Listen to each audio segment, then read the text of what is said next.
Actually, I get laughs through the whole day, believe it or not, when dealing with clients. I mean, realistically, when they sit around my discussion desk or table, it's pretty serious because they get into certain difficulties or even through negotiations. Despite the fact that it's complicated and difficult because of the financial stress that's there, we try to add in a few gags along the way. You have to.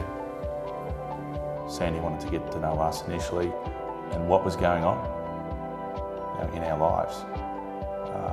Obviously financially, but who we were, what we do, kids, what the kids are doing.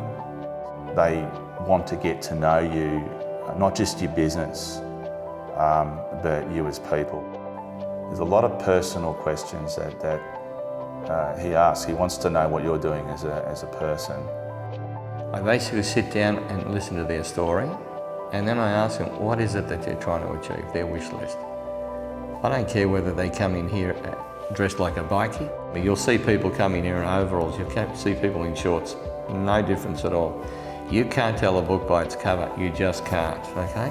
What's important is what comes out of their mouth, and they tell me their story and they tell me what their wish list is and why. Why do they want to get the next step?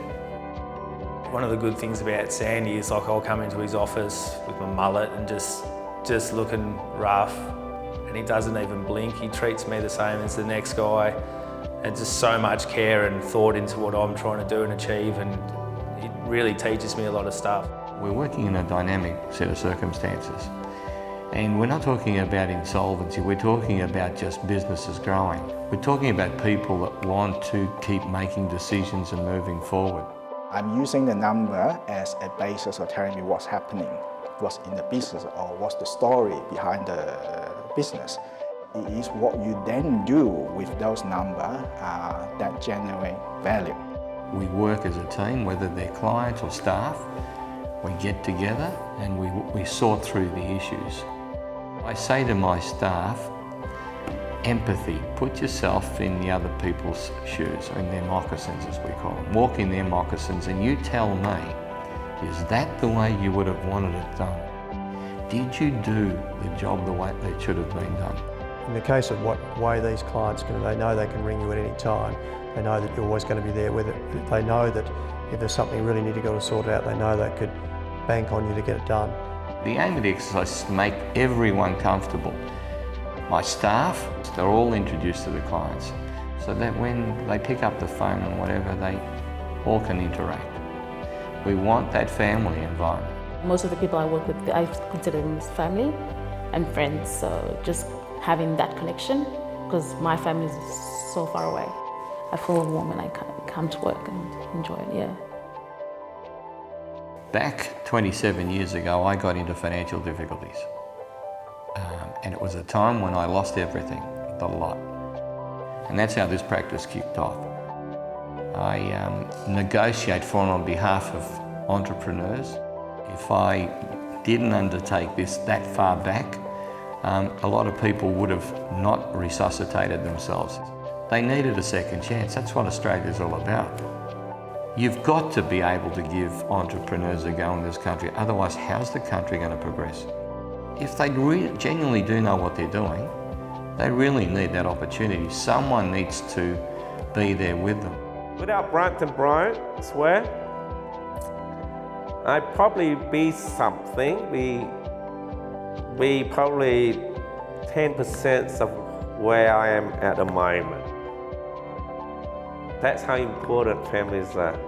They guide you, nurture you, pointing you to the right direction. The aim is always to look at a client and say, can we assist them to grow?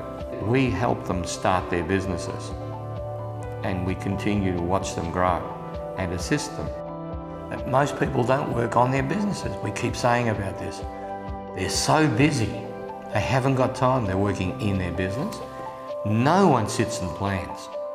And we say to them, can you see what you've done? Can you see? That's more important to me than what the final tax bill is.